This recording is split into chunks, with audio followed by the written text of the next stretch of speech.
Antes de mergulhar nessa história incrível, considere se inscrever no canal e ativar o sininho. Aqui, cada história tem algo a dizer, e você não vai querer perder nenhuma. Meu nome é Elodie. Durante toda a minha vida cuidei da minha irmãzinha, Clara. Eu ainda era criança quando perdemos nossos pais em um acidente de carro. Eu tinha 19 anos, ela tinha 14. Num instante, tudo mudou. Nossos pais, aqueles que nos protegeram, amaram e apoiaram, não estavam mais lá. Restavam apenas nós dois, e eu tinha a pesada responsabilidade de cuidar dela, de protegê-la a todo custo. Os anos seguintes foram difíceis.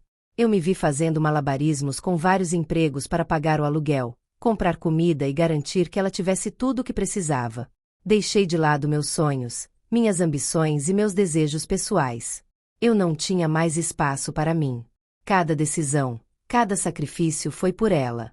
Clara deveria ter uma vida melhor que a minha, uma vida sem a dor que senti quando criança. Era minha missão, minha promessa.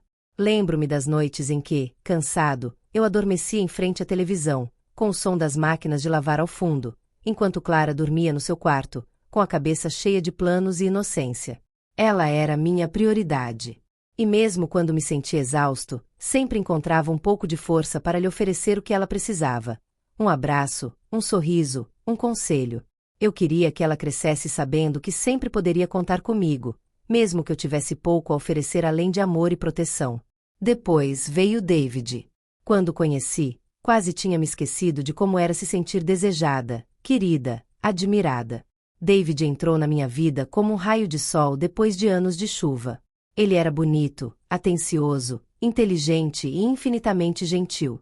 Pela primeira vez em muito tempo, me senti segura, vista e amada por quem eu era, sem as cicatrizes do passado.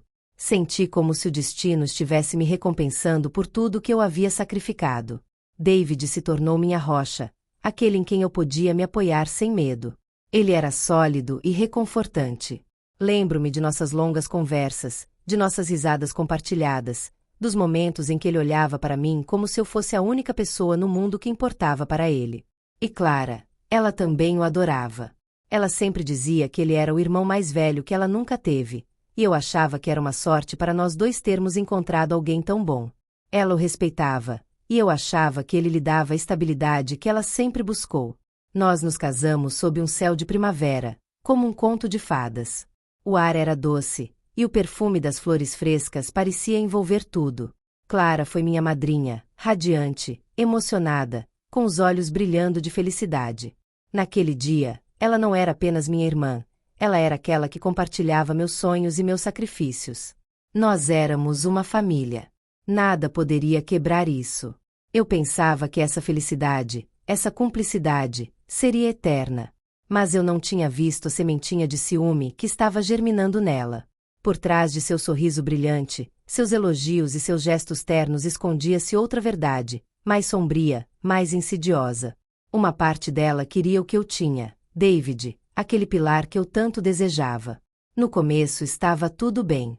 Clara vinha nos visitar com frequência. Ela trouxe sua energia, sua alegria de viver. David a elogiou, riu com ela e ouviu atentamente suas histórias de infância. Ele estava oferecendo a ela a mesma gentileza que estava me oferecendo, e eu não vi nada de errado nisso. Afinal, era apenas fraternidade. Mas, aos poucos, uma sensação de mal-estar se instalou. Um silêncio pesado que eu não conseguia explicar. David, normalmente tão aberto, tornou-se estranhamente distante depois de suas visitas. Seus sorrisos pareciam um pouco forçados, seus olhares mais evasivos. Contei a ele sobre isso, mas ele me disse que era só cansaço, que o trabalho estava o esgotando. Eu acreditei nele. Afinal, o que mais eu poderia ter pensado? Clara, por outro lado, sempre tinha uma desculpa para ficar um pouco mais. Ela disse que precisava conversar com David para ter certeza de que estava tudo bem. Mas cada vez eu sentia algo incongruente em sua atitude, como se ela estivesse tentando interferir mais na nossa vida, no nosso espaço, no nosso relacionamento. Depois engravidei. Ingenuamente, acreditei que Clara ficaria encantada. Ela me trazia refeições, massageava meus pés quando eu reclamava de dor e me ajudava a organizar a casa. Mas tudo isso estava tingido de uma estranha insistência. Isso estava se tornando cada vez mais evidente na minha vida diária. Ela ficou muito perto de David, fazendo gestos que eram um pouco familiares demais, um pouco afetuosos demais. Ela agiu como se tudo fosse normal, como se ela sempre tivesse feito parte da nossa intimidade. Às vezes eu a via lançar olhares insistentes, quase possessivos, para David, como se esperasse algo dele. Ela olhou para ele de um jeito que era estranho para mim, como um amante secreto, e isso me deixou ansioso, sem conseguir expressar em palavras. Mas eu estava cansada, exausta por causa da gravidez, emocionalmente frágil. Eu estava envolvida no turbilhão dos preparativos para a chegada do nosso filho e me convenci de que estava sendo paranoica, que minhas dúvidas eram produto da minha ansiedade e vulnerabilidade. Deixei-me cegar pela ideia de que minha irmã, minha própria irmã, jamais teria tais pensamentos. Mas no fundo, algo me dizia que isso não era normal. Essas pequenas coisas que me escapavam, esses gestos furtivos, esses sorrisos muito persistentes. Havia uma tensão, uma implicação. Mas não tive coragem de encarar a verdade. E acima de tudo, eu não queria acreditar. Um dia, Clara chegou, chorando. Não sei por que tive essa sensação antes mesmo de ela entrar pela porta. Talvez estivesse em seus olhos, ou no ar que havia mudado de repente. Havia algo pesado, algo quebrado, como se o próprio ar estivesse saturado de segredos. Ela entrou, com os olhos vermelhos e as mãos tremendo. Ela sentou-se no sofá, sem dizer uma palavra, com o rosto baixo. Um silêncio pesado caiu entre nós, um silêncio que eu não conseguia quebrar, apesar do turbilhão de pensamentos que passavam pela minha cabeça. Procurei em seus olhos, mas ela não estava olhando para mim. Ela parecia perdida, como se estivesse procurando suas próprias palavras, como se nem soubesse por onde começar. Então ela olhou para mim e eu vi a dor em seus olhos. Elodie, me desculpe, mas não posso mais esconder isso de você. Ela fez uma pausa, obviamente procurando a maneira certa de dizer o que viria a seguir. Não disse nada porque sentia no fundo que o que ela estava prestes a dizer mudaria minha vida para sempre. Eu estava assustado. Um medo visceral que me paralisou no lugar. Mas não me mexi. Fiquei ali, como uma rocha sobre a qual as ondas do horror logo se chocariam. David está te traindo. O chão de repente cedeu sob meus pés. Foi como uma facada no peito. Uma dor tão aguda que por um momento não consegui respirar. Meu coração pulou uma batida, depois duas, depois 1000. Um tumulto infinito invadiu minha cabeça. A sala girava ao meu redor, como se todo o resto tivesse desaparecido e somente eu permanecesse, sozinho, no centro dessa terrível revelação. Fiquei olhando para ela, incapaz de falar. Era como se minhas palavras tivessem escapado, como se minha garganta estivesse amarrada com um cordão invisível. Eu queria gritar, mas nenhuma voz saiu. Fiquei paralisado pela descrença, pela dor e pela sensação de ter sido traído, quebrado, reduzido a nada.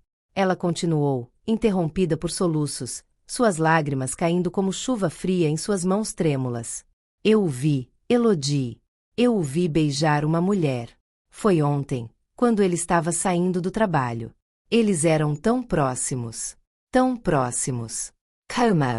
Como se nunca tivessem sido outra coisa, apenas amantes. Eles se beijaram como se você não existisse. Ela parou, incapaz de continuar. Um silêncio pesado encheu a sala. Minhas mãos estavam cerradas em volta dos joelhos, meus dedos tremendo. Cada palavra que ela dizia era como uma martelada no meu crânio, quebrando meu coração em 1000 pedaços. Ela me entregou o telefone e eu vi a imagem.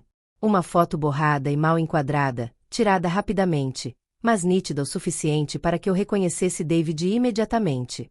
Lá estava ele, nos braços de outra mulher, seu corpo pressionado contra o dela, suas cabeças inclinadas uma em direção à outra. Seus lábios se tocaram. Aquele beijo foi um tapa. Foi o apagamento de tudo que eu acreditava, de tudo que eu construí.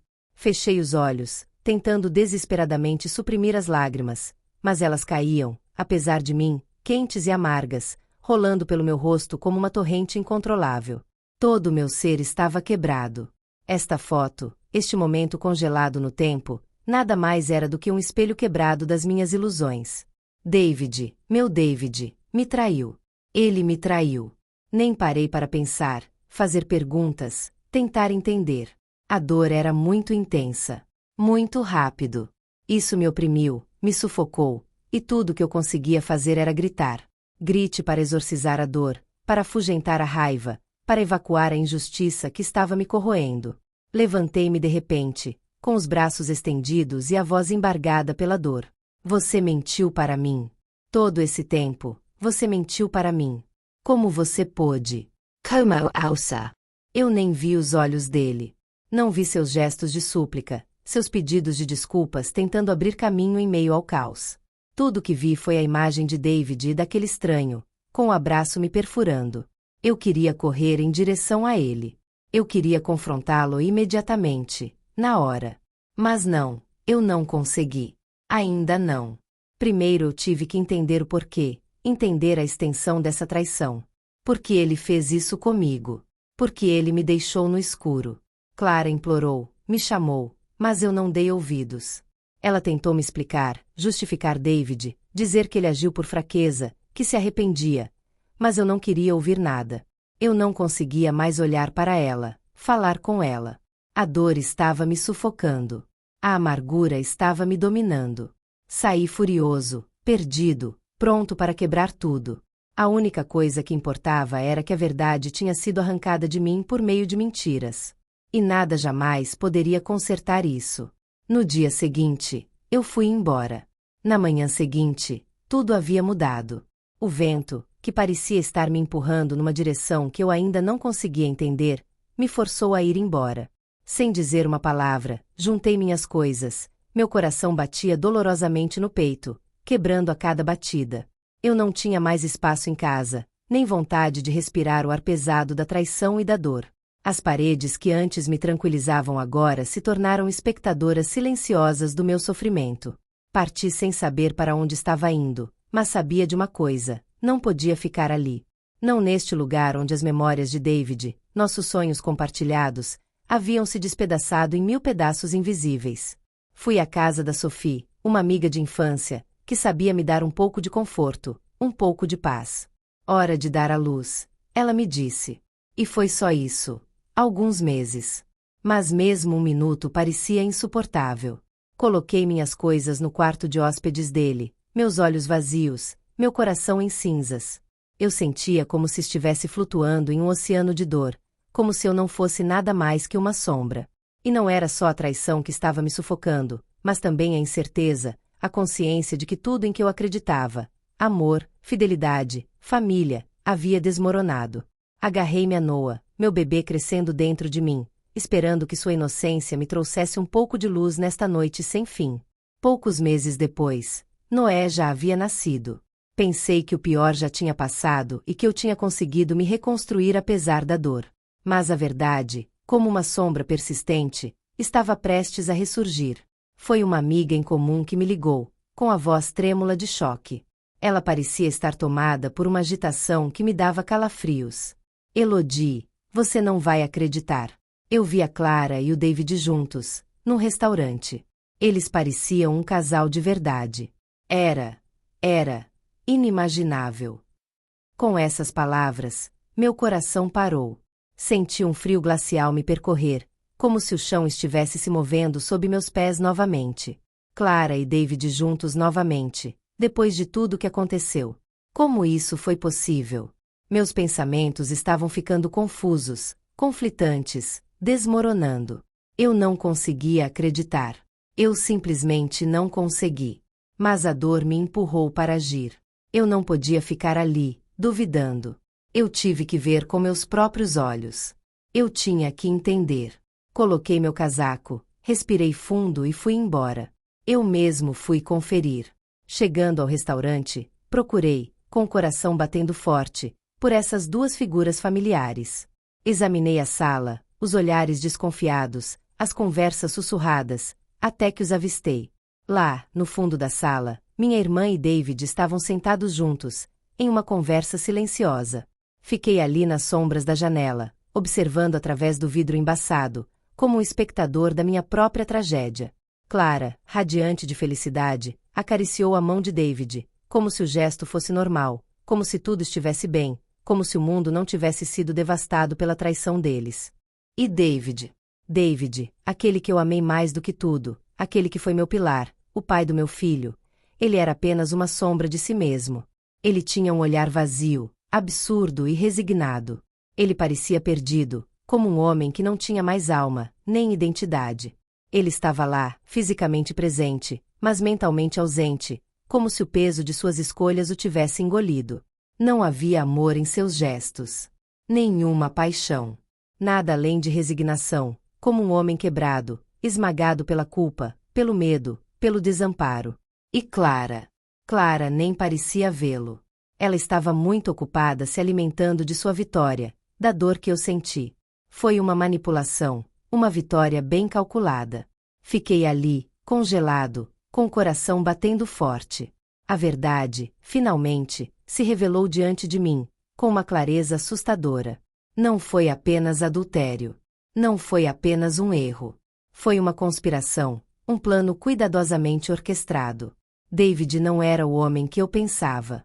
Ele havia cedido, ele havia sucumbido à fraqueza. E Clara, ela era dona do jogo, a manipuladora que orquestrava tudo nas sombras. Ela fez da minha vida um pesadelo. Contratei um detetive particular. A verdade, por mais dolorosa que fosse, precisava ser trazida à tona. Eu não podia deixar essa traição no limbo. Eu não podia permanecer na incerteza. Eu queria saber tudo, cada detalhe, cada movimento, cada palavra trocada entre eles. O detetive me forneceu um relatório detalhando tudo. As reuniões secretas, as mensagens trocadas, as ligações secretas. E a foto que Clara me mostrou, aquela que me destruiu. Foi uma armação. Uma obra manipulativa cuidadosamente preparada. A mulher na foto nem era colega de David. Ela era apenas uma atriz que eles contrataram para a cena. Foi uma armação, uma ilusão perfeitamente projetada para me destruir. Cada detalhe foi calculado, cada movimento orquestrado para me fazer acreditar em uma verdade que nunca existiu. David. David tinha cedido. Depois que eu fui embora, depois da minha dor, ele se deixou engolir pela culpa. Ele se sentia perdido sem mim, mas não tinha encontrado forças para me encontrar novamente. Ele era prisioneiro dos seus próprios erros, da sua própria vergonha. Ele havia cedido a Clara, não por amor, mas por fraqueza.